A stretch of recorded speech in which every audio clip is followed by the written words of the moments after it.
Thank you, Brother Danny. Okay. Good afternoon, everyone. Tabi ko lang ito. Nice to see everyone here. Ilang ba po rin nag-speak? I think it was January pa. Oh, no, it's February. I did one at February. Because we have so many activities that happened in the past. So, almost forget. Well, anyway, welcome to our Sunday worship service. Again, it's the 16th day of March, third Sunday of the month. And for the past 2 weeks, we've been dealing with the theme for the month, right? Because remember, the theme for this month, March, it's all about strengthening the church. Come on. Hindi strengthen yung ating remote. Ganun, ayaw. Yana. Try ko lang sandali lang.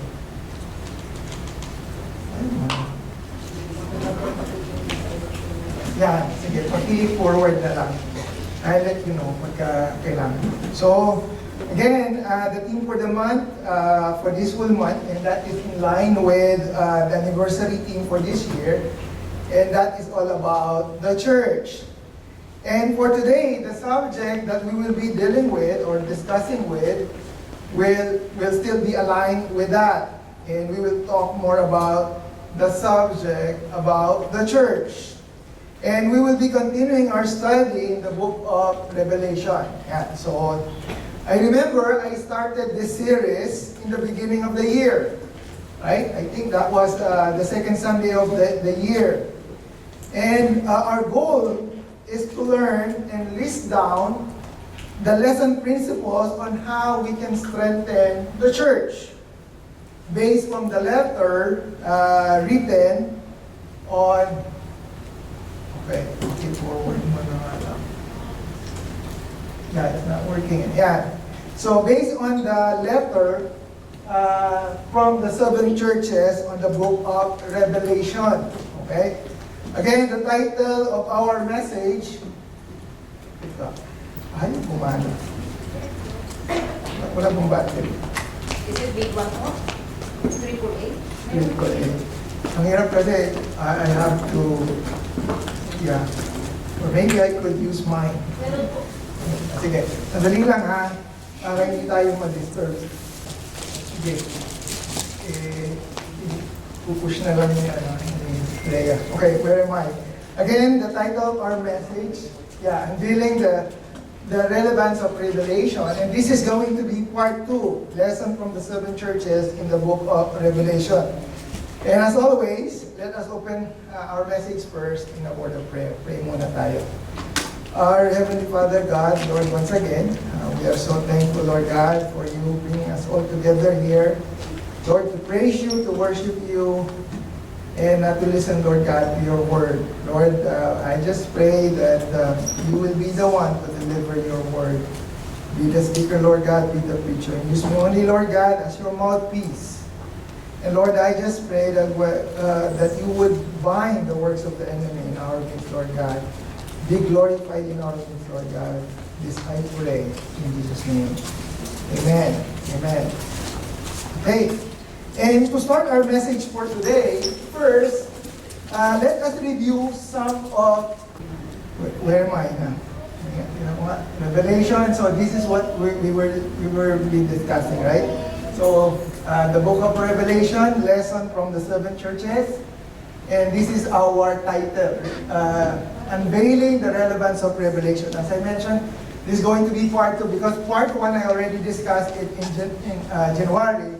Though, I will do some recap para dun sa mga hindi naka-attend last time. So let's enumerate the things that we have taken so far from part 1. Okay? So first, we list down some of the facts and problems concerning the book of Revelation. Kasi when people started studying the book of Revelation, marami sa kanila, they encounter some problems. And many of the people, the things that they're facing is that many are afraid to study it because it's not easy to understand. Nahirap daw intindihin. That reading through the book would be very difficult to learn. Second, we said that many thought that the book of Revelation is mostly about the future. Right? So some people even consider that the book has no bearing to our current time. Sabi nila, hindi para sa panahon ngayon yan. Right? People thought that it's irrelevant and it brings no impact at the moment. And thirdly, others are afraid and uncomfortable reading the book of Revelation because they don't want to see the things that is happening on it. How the things is being described. Kasi it's marami dun sa mga nakasulat doon, it's about the tribulation. And people are afraid to understand what is it all about. Second, we also state the purpose of our study. So, like what I said, people are afraid or they try to avoid reading the book of Revelation. Right? So, second, we also state the purpose of our study. The reason for studying the book of Revelation. We study the book of Revelation because of two major things. Okay? On the side of God, it highlights God's plan, power, and purpose. Okay? And the book helps us to see the end result. Kung ano ba yung plano ng Lord sa atin? What is the plan of God for all of us, believers?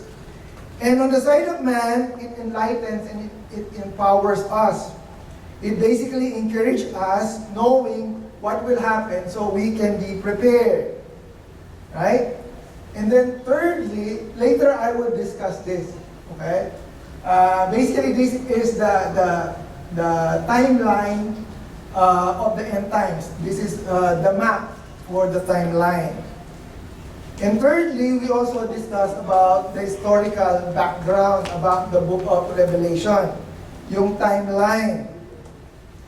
We learned that it was about 65 years after the death or the resurrection and the resurrection of the Lord Jesus when everything started to happen. Okay? Most of the people who knew Him personally during that time were mostly dead. Yung mga kakontemporary ng Panginoong Jesus. Okay? The second generation Christians, believers, are now all grown up. Because remember, 65 years after the death of the Lord Jesus Christ, most ng mga kasabayan ng Panginoon, they are already dead. Right? Because of that number of years. So, the people who are residing in that time are mostly second generation. And that is how it looks right now. Okay? Nung panahon na yon. That is how it looked during AD 65. Situation is that the gospel that asserts that Jesus, the King of the world, and is coming back soon to claim His dominion, were all spread out. But years had passed, and yet He hasn't come. So what are you saying, Pastor Del? What I'm saying is that during that time, yung news and the gospel about the Lord Jesus Christ will return, it's all been spread out. People already know. But the thing is, at that time, it never happened yet. Parang nag-aantay pa rin sila. They're still waiting. Okay? So, the situation is that people are waiting. And also, later that time, a madman has become the emperor of Rome. Sino ba itong madman na to? Si Emperor Domitian. He reigned during AD 81 to 96. Remember, this is the time before the book of Revelation was written. Right? So mamaya ipakita ko sa inyo yung timeline. Emperor Domitian, who actually believed that he is a God incarnate. Yun ang paniwala niya. That is what he believes. He believes that he is God incarnate. He likes to be addressed as Lord our God. In fact, Domitian officially gave himself this title, Dominus et Deus, Lord our God. His first act as an emperor was the deification of his brother Titus. When I say deification, it means parang inattribute niya yung kanyang kapatid na maging Diyos.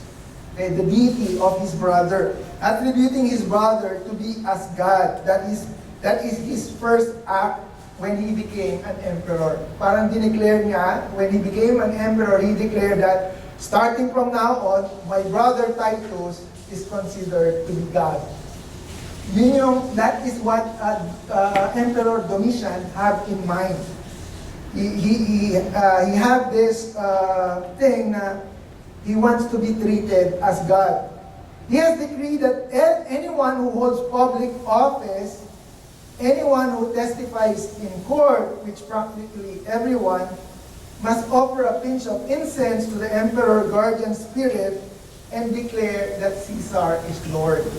So basically what we're trying here is that Domitian is urging or putting a command to everyone to worship Caesar as Lord. Okay? And if a person refuses to worship the emperor during that time, he may lose his job, his home, and even his life. Christians during his times were subjected to public ridicule, economic boycott, imprisonment, exile, or even death. So what are you trying to say, Pastor Adel? What I'm trying to say is that during that time, yung mga Christians, they're having a hard time. If they will not follow the decree of this emperor, they will either be put into death or everything that they have will be sequestered. Maghihirap sila. Okay? And in the year AD 95, this is how it looks. In AD 95, this is what the Christians during those times are facing. Yung si Emperor Domitian, they were facing the problem with Emperor Domitian, and at the same time, they are also facing problems within the church. So may problema na sila ba? They have problem outside, but at the same time, they also have problem within the church. And what is that problem? Inside the church, some members are gaining control and wanting to twist the gospel to suit themselves. So basically, they're trying to change, the doctrines and the gospel, the message, so that they could benefit. Okay? So, problem inside and outside the church. So in summary, dangers inside and outside the church causes the people to ask God, Lord, nandyan ka ba? So nung time na yon, that was the predicament of the people, and they are asking if God is really in control. And this question embattled the Christian during those times and even nowadays. Why? Because even up to this point, the Lord Jesus Christ haven't returned yet. Kaya ang tanong nila, Lord, darating ka ba talaga? And mind you, it's not only them who's asking that question. Even some people nowadays, some agnostic, they're thinking, hindi naman darating yan. Right? So I hope and I pray na hindi tayo kasama doon. Right? This question embattled the Christians of the first century and even the century since, yung mga sumunod. And along that same year, AD 95, remember this time, 95 years after the death of the Lord Jesus Christ on the cross and after He resurrected, that same year, the 12 disciples of the Lord Jesus Christ has been sent exile. The 12 disciples, they vanished. Especially John, he was exiled in the island of Patmos. And he was exiled by Emperor Domitian. Emperor Domitian technically exiled John in this prison camp, the island of Patmos. This is a place where prisoners were put to serve their sentence. And at that time, John was given a series of vision from the Lord. This was called the revelation of Jesus Christ. Actually, if you will open your Bible in the first chapter of Revelation, you will see Revelation chapter 1 and 2, this verse. Allow me to read it. Para malaman natin, saan ba nanggaling? Where does this revelation comes from? Okay? It says here, the revelation of who? Of John? No, it is the revelation of Jesus Christ. Remember, the subject is the Lord Jesus Christ. It is not the revelation of John, it is the revelation of Jesus Christ, which God the Father gave him, referring to the Lord Jesus Christ, to show his bondservant, referring to John, the things which must soon take place. And he sent and communicated it by his angel to his bondservant John. So, what are you trying to say, Pastor? What I'm just simply trying to say is that the vision that John wrote originally came from the Father, and it was given to the Son, but this was passed through the angel, and then the angel was the one to deliver it to John. Okay? So makikita natin yung four characters in both. The Father, the Son, the angel, and John.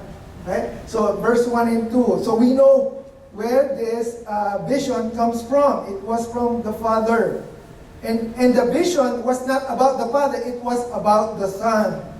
And it was delivered to John through the angel. Okay? So, nasa na ba ako? Here. Nasa na ako? Nawala ako.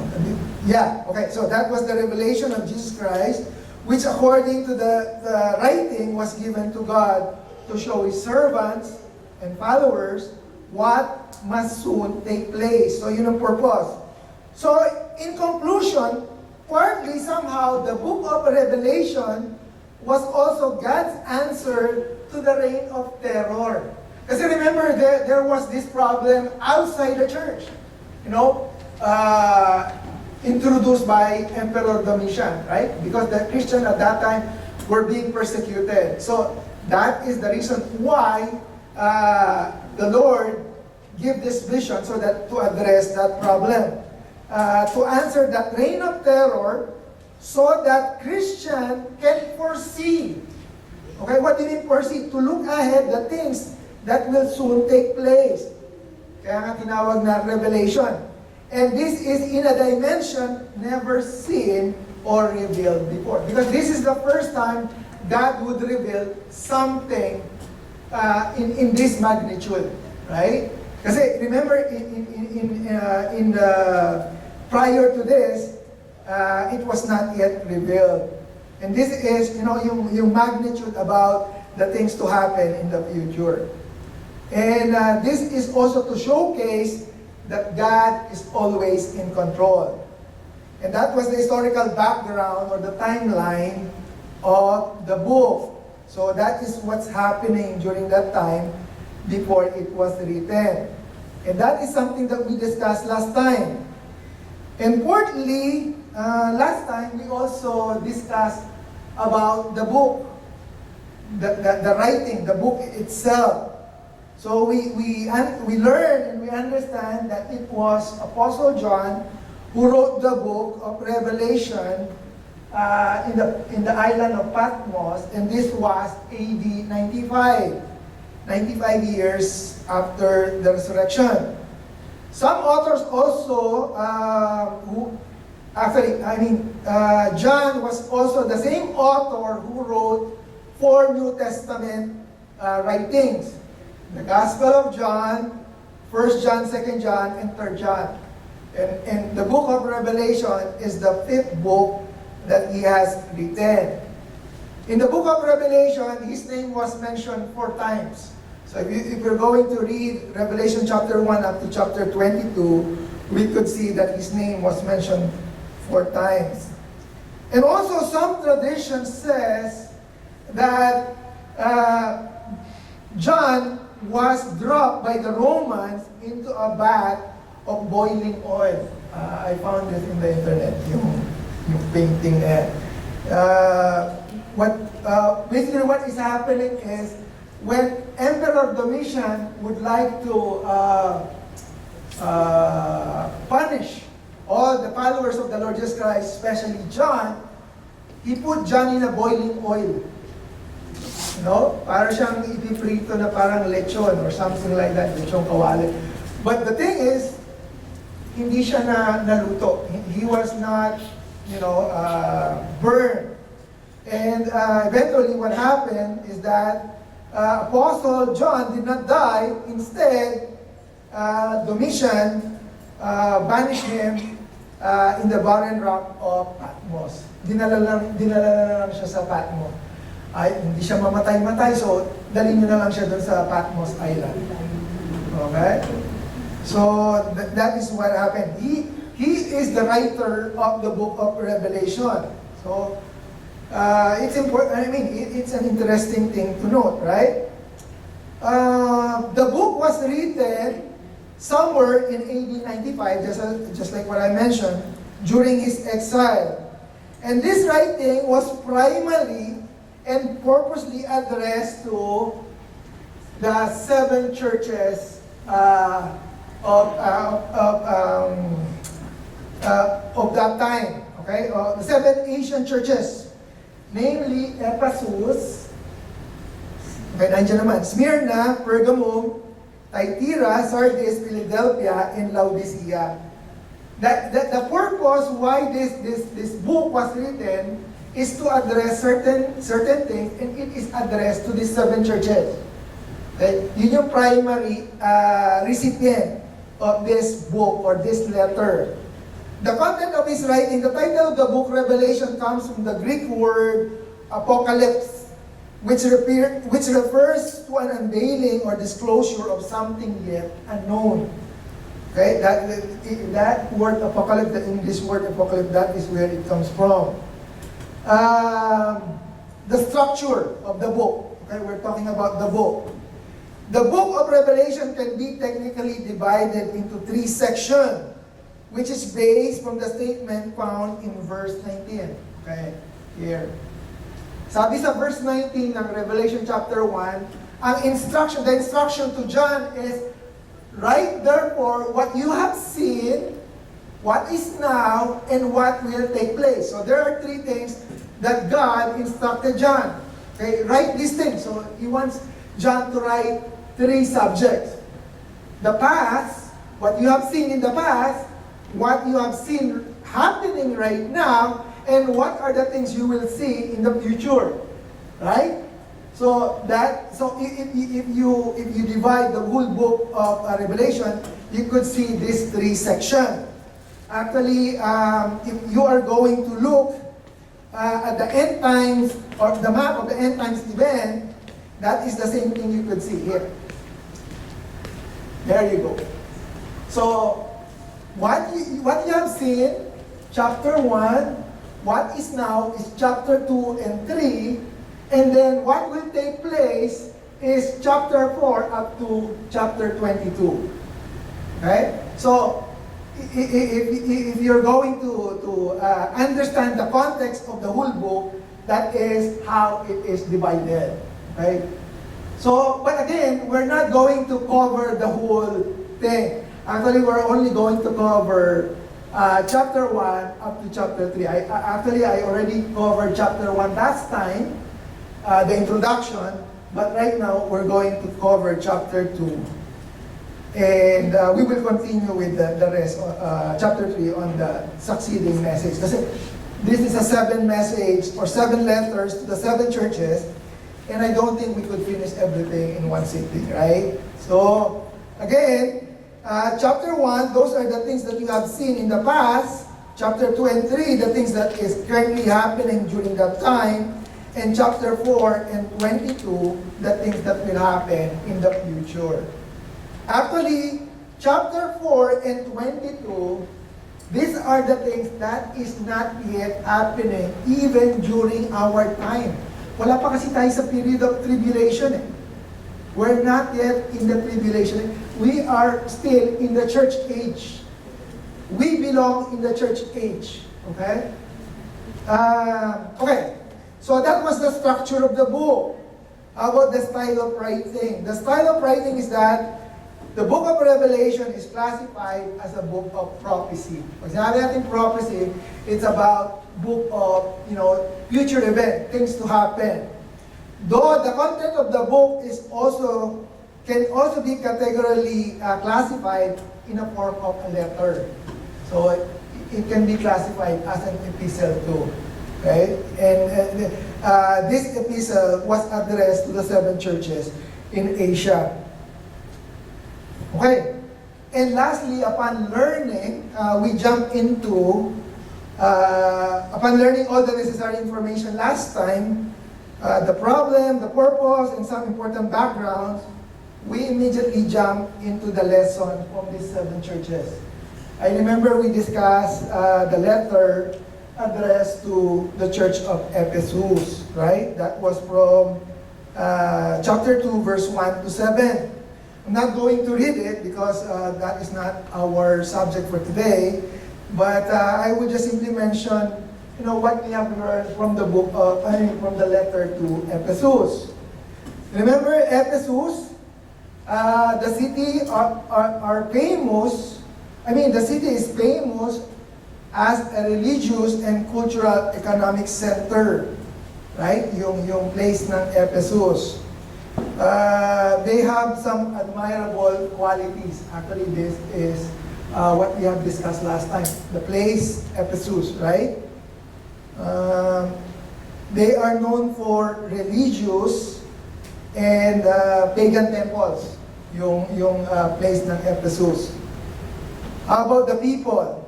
The people, they were diligent and hardworking. You can see that, right? They are hardworking. They show persistence to their ministry. They remain committed to the truth and they did not shy away from confronting false teacher.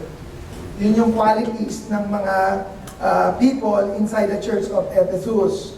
In fact, Paul ministered the church of Ephesus for 3 years. Aquila and Priscilla, along with Apollos, also served in that church. Timothy, Paul's associate, also ministered the church of Ephesus. Jesus commended them, right? You could see that. The Lord commended the church of Ephesus. The Lord commended their commitment to sound doctrine and their resistance to evil were their significant strength. They were strong and vigilant in their efforts in guarding the church against falsehood, meaning false teacher. Galit sila doon, right? And their patience in enduring challenges was commendable. Though despite of their good works, Jesus had a serious concern over the church of Ephesus. And that is here, that they have left their first love. When we say they have left their first love, they lost their love for the Lord, right? While their actions were praiseworthy, their passion and love for Christ had faded. Unti-unting nawala yung kanilang pagmamahal sa Panginoon. They get cold. What began as a relationship filled with joy and devotion had turned into a routine of duty and obligation. Diba? Parang, I don't know if you could sympathize with that. There are times that we sometimes feel, yung parang nanlalamig, nanghihina, di ba? Their faithfulness to doctrine and ministry was no longer rooted in a heartfelt love for Jesus, but rather replaced with a routinary practice. Ito yung problema minsan na pagka nawala na yung passion natin, yung ministry nagiging parang routinary na lang, nagiging mechanics. Right? And this is something that the church of Ephesus is experiencing. Nawala yung kanilang first love sa Panginoon. Their love for the Lord have faded. And that warning from Jesus reveals an important truth. Those outward acts of faith, no matter how commendable, will be empty if they are not motivated by genuine love for God. Okay, what do you mean, Pastor Adel? Okay, this is what I'm trying to say. Kahit ano pang pagpapagal, I'm trying to use the word in Tagalog. I hope you could understand. For those who cannot understand, pakitranslate na lang. Kahit ano pang paghihirap or pagpapagal or sacrifice that we are doing for the Lord, if it's not founded in genuine love for Christ, it's gonna be wasted, kumbaga meaningless. It will not be counted, right? And that is the reason why in verse 5, they were prescribed to remember, repent, and redo their good works, right? So, what can we learn from the church of Ephesus? Lesson number 1, rekindle our first love. And remember, these are 7 churches. The thing that we could learn from the first church is to rekindle our first love. And how can we rekindle our first love? Number 1, remember to examine our hearts, right? To take time to reflect on our spiritual life. Now, let's try to ask ourselves, is my service to God motivated by love or is it an obligation? Kung ang feeling natin nagiging obligation na lang, we have to examine our heart. And number 2, to repent. Kasi yun yung sabi niya, di ba? That is what he mentioned. Remember, and then repent. Right? Repent means to reconnect with Christ. Ask for forgiveness and express your love for Him. Spend daily time in prayer and in worship. And lastly, sabi doon, and redo the deeds that you did at first. Okay? Or do the deeds you did at first. Yun, sa original, yun ang sabi. Do the deeds that you did at first. So meaning, gawin niyo ulit yung ginagawa niyo nung una. Right? So, to renew, to refocus our relationship, not just an activity. You know, avoid letting business in the ministry crowd our personal connection with Christ. Right? I have mentioned it so many times already that sometimes we could be busy with the ministry but we are not accomplishing anything. Maaaring busy lang tayo. No, because we're doing, so many things. But are you really accomplishing? Lumalalim ba? Is our relationship with the Lord lumalalim, right? If it's getting deep, in our relationship. So now let's move on to the succeeding letter. So this is the first church, right? Yeah, by the way, if you look at all the letters to the 7 churches, somehow, when you read it, they all use the same pattern. Okay? Actually, if you're going to look at it, actually, tinali ko siya. I tried to tally it.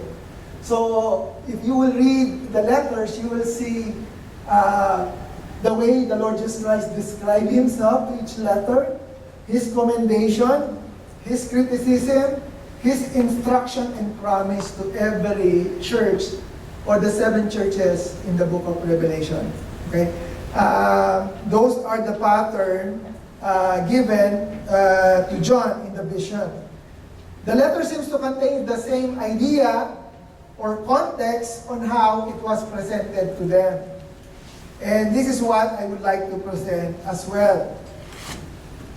So let me now invite you to open your Bible in Revelation chapter 2 and simply follow along with me on verse 8 to 11. This is the letter now to the church of Smyrna. Okay, I have it on the board and it's here. So let me read it first.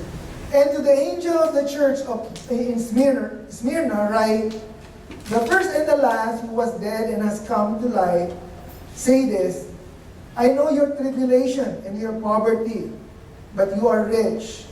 And the slander of those who say they are Jews and are not, but are a synagogue of Satan. Verse 10, do not fear what you are about to suffer. Behold, the devil is about to throw some of you into prison, so that you will be tested and you will have tribulation for 10 days. Be faithful until death, and I will give you the crown of life. The one who has an ear, let him hear what the Spirit says to the churches, and the one who overcomes will not be hurt by the second death. Okay, again, this is the second church, right? The church of Smyrna. We're only going to discuss three church, yung Ephesus, Smyrna, and the next one. And then, we'll just continue the rest next time. Again, about the city of Smyrna.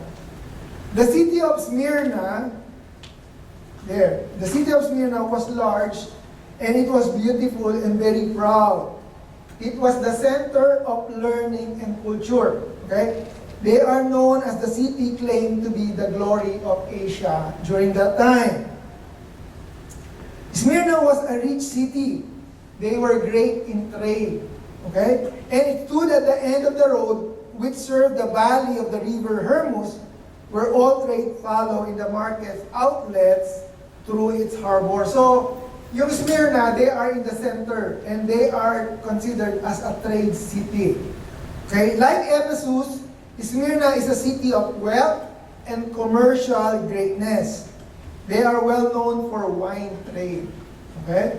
And according to history, the city as a whole is also known as deeply committed to idolatry and worship of Roman emperor.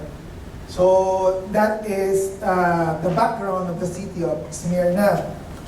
Also, they are also famous in idolatry. In fact, there was a street called a Golden Street where those idols were stood up, magnificent, in their temples. The name of their pagan gods are Cybele, Apollo, Asclepius, Aphrodite, and the great temple of Zeus. Smyrna won the privilege over 11 cities to build the first temple to worship the Emperor Tiberius Caesar. So Smyrna is considered the leading city in the Roman cult of emperor worship. Okay, so I'm just simply giving you a background what the city looks like. So in short, Smyrna is well known for cult worship. And in fact, they are also worshiping the Roman emperor. Okay? Now, let's look at the church in Smyrna. How it is described in this letter here.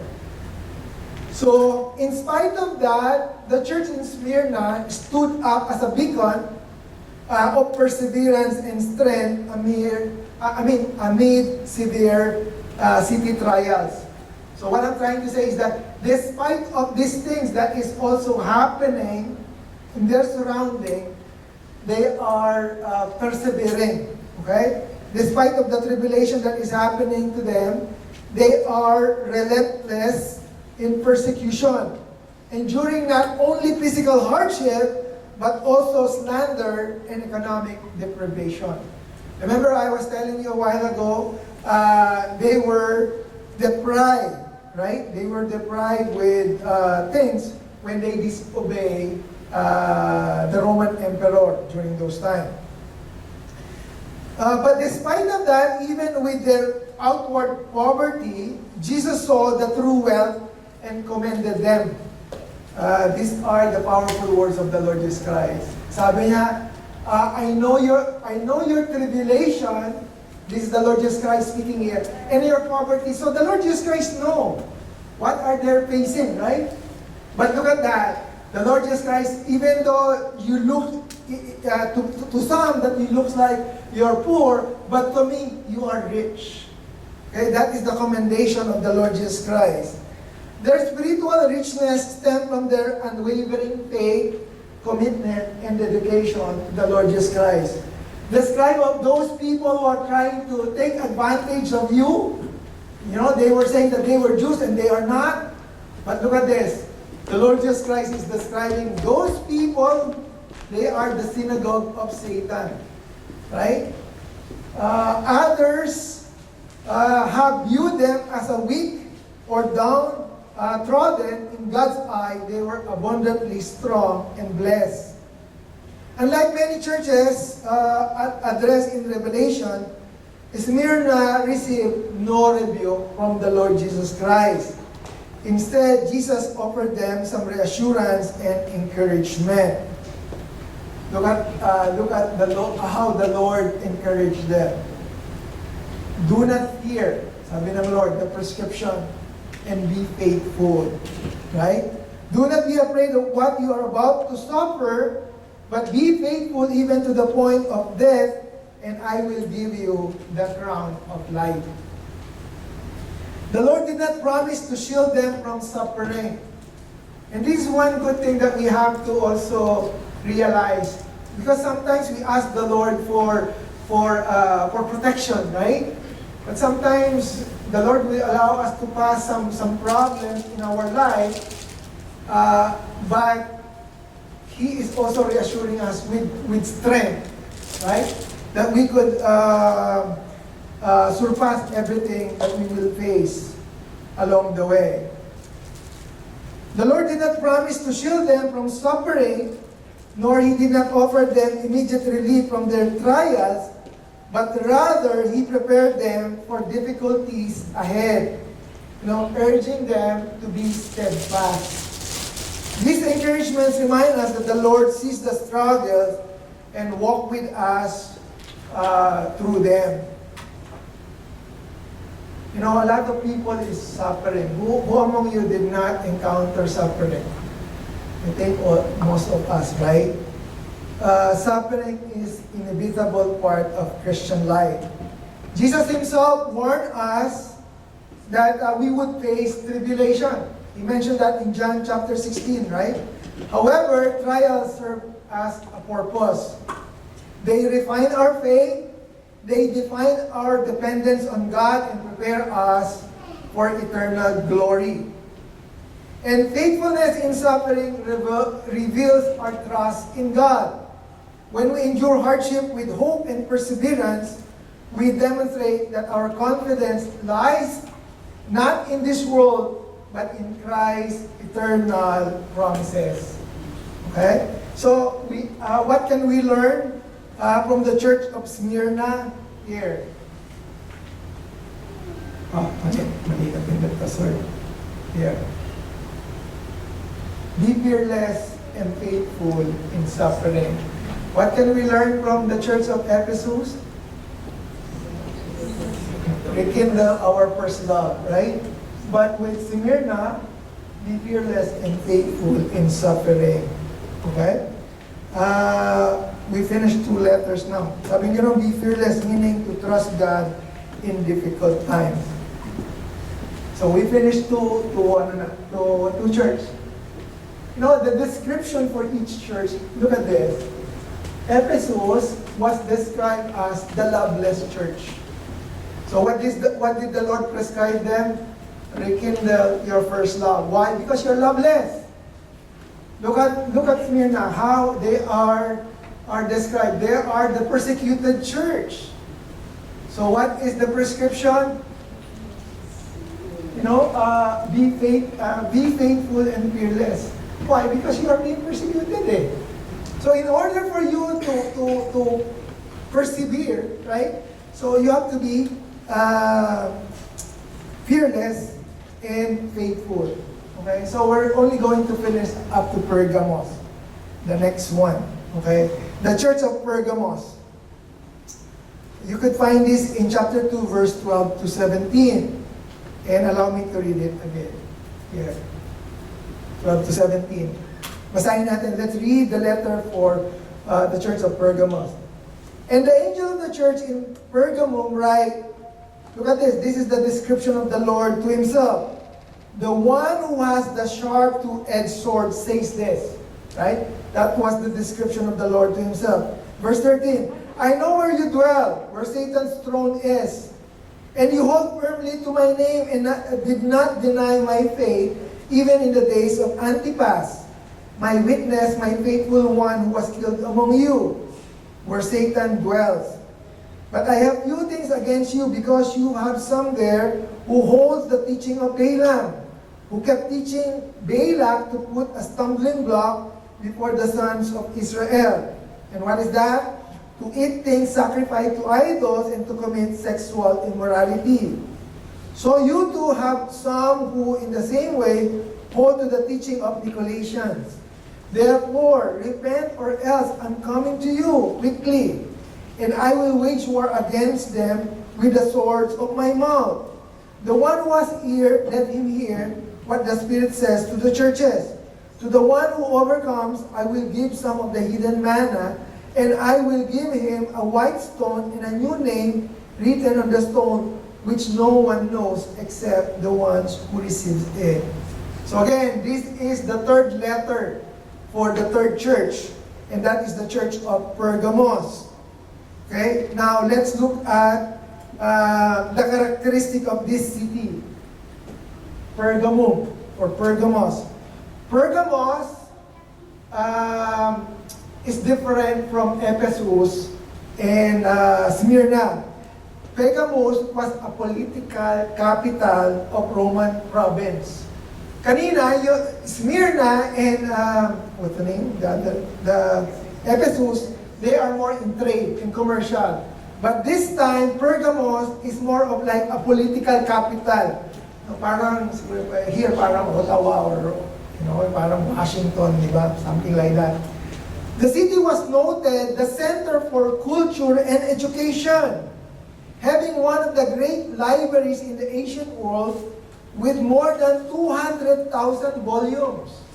So you could see the difference, regarding all these cities. Pergamos was nicknamed, look at here, Satan City. That was the nickname of that city, based from the description that the Lord Jesus Christ mentioned to his letter. Look at here, in verse 13, I know where you dwell. You are dwelling in Pergamum, where Satan's throne is. And that's the reason why they call it Satan's City. Right? Because of its paganism and idolatry, Jesus referred to Satan's throne may have been alluded with the city's altar of Zeus, built in the Acropolis. It was the most famous and ornate altar in the world. 100 feet high, 100 square feet and 40 feet high, with sculpture surrounding its base. So I hope I could find a picture, but I cannot find. So that is how it looks, or that is how the city was described. How about the people inside Pergamos? Despite of that, they are living where Satan's throne is. Look at this. The people live there, despite of the difficult city. The Christians of Pergamos held fast to their faith in Jesus. It says there, they hold firmly to my name, right? Yung sabi ng Lord, that is what the Lord just said. They hold their faith in Jesus. The church demonstrated conviction and courage by its mere existence. And what is the commendation for them? Here, this is what the Lord Jesus Christ told John, describing the people in Pergamos. Jesus praised the Christians in Pergamos because they did not deny His faith. No? Sabi na, no? And you hold firm to my name and did not deny my faith even in the days of Antipas. Right? So their faith is on the Lord Jesus Christ. So basically the Lord Jesus Christ is saying, you denied the faith on me. Right? Your faith is on me and you did not deny it. But despite of that, idolatry crept inside the congregation. No, look at this. The Christians in Pergamos were rightly praised for holding fast the name of Jesus and keeping His faith, but at the same time, look at this. Oops, what happened? Brown out. Okay. There we go. Yeah. But this is the problem.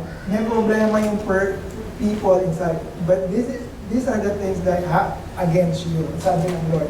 This is God's complaint about them. Number one, you hold the teaching of Balaam. And number two, you hold the teaching of Nicolaitans. I hope I pronounce it right. Okay? Those were the problems that the people of Pergamos was facing, the doctrine of Balaam and the doctrine of Nicolaitans. Actually, you will study the book of Numbers, you will find the story about Balaam. Si Balaam was the prophet who was hired by the king of Moab, Balak. Sabi ni Balak, let me speak in my native tongue kasi ang hirap eh. Kindly translate. Sabi ni Balak kay Balaam, i-curse mo yung mga Israelites. So may balak si Balak. Ang balak ni Balak para i-curse ni Balaam yung mga Israelites. Kasi nga, dumami, nakita niya eh. But what happened? Balaam consulted the Lord. And then the Lord said, no. And this is what you will say. And in three separate occasions, instead of cursing the people of Israel, Balaam blessed the people. But despite of that, despite of what happened, in the end, Balaam did something wrong. Okay? He was not totally in tune with God. He was compromising. Actually, Balak sent a delegate to Balaam. Sabi ni Balak, I will pay as much as you want. Just curse them. Sabi ni Balaam, no, I will not say anything what the Lord. But stay here, let me check. He was not 100% sure. So, he was trying to see if the Lord would allow him. But eventually, if you read that, Numbers chapter 22 to 24, you will find out the story. So, Balaam was a prototype of a corrupt teacher. According to Numbers 22 to 24, Balaam combined the sins of immorality and idolatry to please Balak, the king of Moab. When Balaam counseled Balak, he taught Balak to put a stumbling block before the children of Israel. And the stumbling block was connected with idolatry, which is to eat things sacrificed to idol, and also sexual immorality. During that time, the person who lived by biblical standards of purity was considered strange. Nung panahon ni Balaam, when you are living in purity, meaning you're not indulging with sexual immorality, you are an outcast. That was the norm during that time. To keep from sexual immorality in that culture, you really had to swim against the current, right? So, how about the doctrine of Nicolaitans? Kasi that was the problem of this church. The title Nicolaitan has an idea of a proud authority and a hierarchical separatism. The name Nicolaos literally means to conquer the people. According to ancient commentators, the Nicolaitans also approve of immorality. Though if we look at it, the rebuke, okay, so those were the two problems, right? They hold the teaching of Balaam and the teaching of Nicolaitan. But if we're going to read the rebuke of the Lord Jesus Christ, the rebuke was not only against those who hold these doctrines. Listen to this. This is what I would like you to say. Because sometimes we people say, oh, hindi naman namin pinapractice yung doctrine nila eh. We don't allow their doctrine. We don't do it, right? But this is the problem. The rebuke was not only against those who hold the doctrines of Balaam and those who hold the doctrine of Nicolaitan, but the rebuke was also against those who allowed them to continue. So what are you trying to say, Pastor Adel? What I'm trying to say is that if you allow things to happen, alam mong mali, hinahayaan mo pa rin, then you are also committing the same mistake. Di ba, sabi sa New Testament, when you know what is right and you still, and you're not doing anything against it, you are also doing the same thing. They were too tolerant in accepting of false doctrines and immoral living. And Jesus had to rebuke them. Look at this. Kung nakita yun. So you too have some who are in the same way hold the teaching of Nicolaitans, right? So meaning to say, yung iba sa inyo inaalaw, right? Yeah. Here, because you have some there who hold the teaching and who keep the teaching of Balak to put stumbling block. So meaning to say, it's not only holding the doctrines, they already know that there are some who hold those doctrines, but they're not doing anything about it. Right? So that is something that we have to work on too. So the prescription for them is here. Sabi ng Lord, therefore, repent or else I'm coming to you quickly and I will ward against them with the swords of my mouth. Okay, what did the Lord say? The Lord said, repent. Right? So what can we learn from the Pergamos, from the third church? Here, do not compromise. So number one, the first church, rekindle our first love. The second church, be fearless and be faithful, right? Because they are being persecuted, right? But the third church, the Lord said, do not compromise. Why? Look at this. Because the description for Pergamos, they are the compromising church. Right? So the Lord said, do not compromise because you are a compromising church. But how can you not compromise? The Lord said, how did He describe Himself? And this has something to do with the way He described Himself. The way the Lord described Himself here in Pergamos is He who has the sharp two-edged sword. Right? And what is the two-edged sword refers to? It is the Word of God. Right? And in order for you not to compromise, you have to revere and read the Word of God. Meaning to follow the Word of God. If you are not going to follow the Word of God, I would tell you and I would assure you, you will start compromising. Right? And that is what's happening, right?